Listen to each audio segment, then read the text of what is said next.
Hi guys, the cost of living crisis is front and centre in most people's minds at the moment, with the exception of some people who are so well off that the impact is pretty much zero.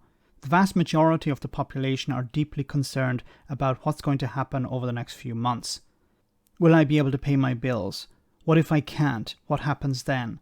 Will I have to resort to a food bank? Will the food bank run out?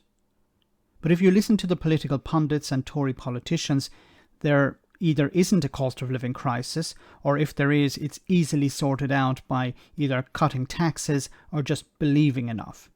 James O'Brien asks a very important question about all of this.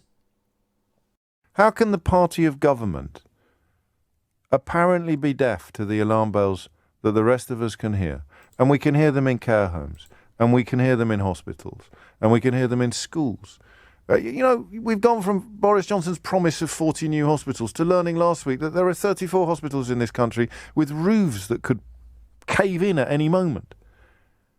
You believe the lie about the 40 hospitals, despite all the people queuing up to tell you it was a lie? How can you still be loyal to that project, to that man, to that party? So question number 3.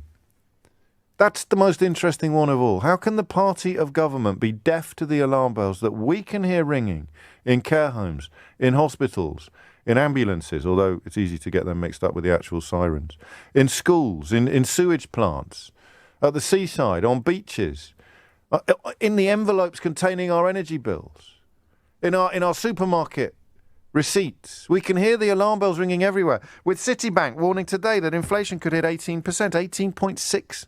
The alarm bells are ringing everywhere, and they are ringing louder than I have ever heard.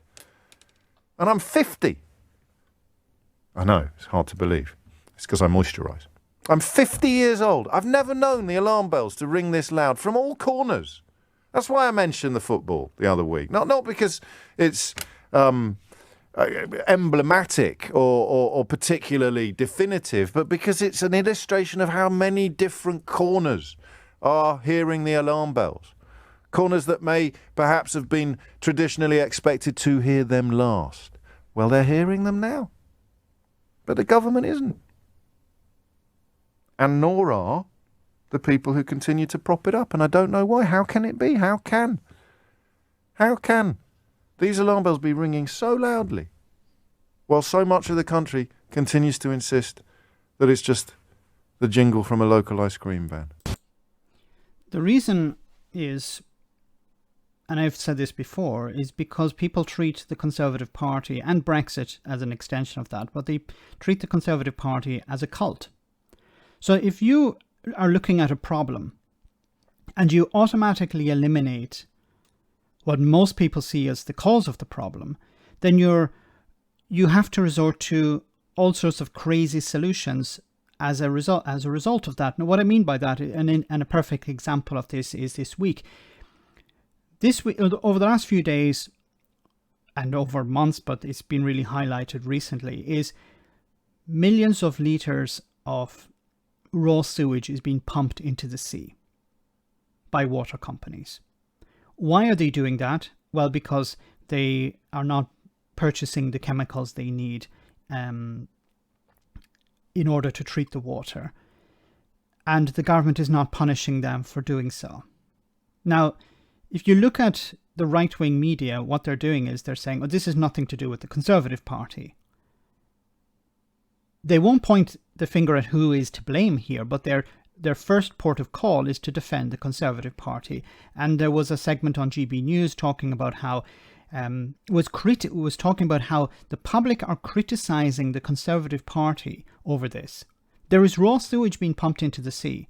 There was a motion being pushed through Parliament some months ago by the Labour Party that would have punished the water companies for doing this, and it was voted down. It was voted against by every single member of the Conservative Party.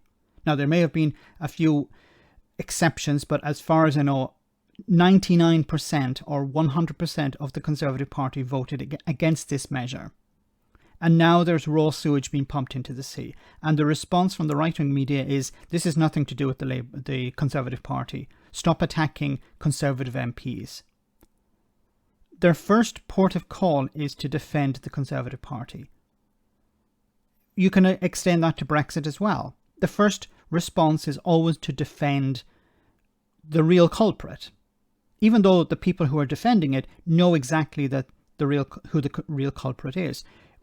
Jacob Rees-Mogg, some weeks ago, suggesting that the delays at the port of Dover are down to the French, nothing to do with Brexit.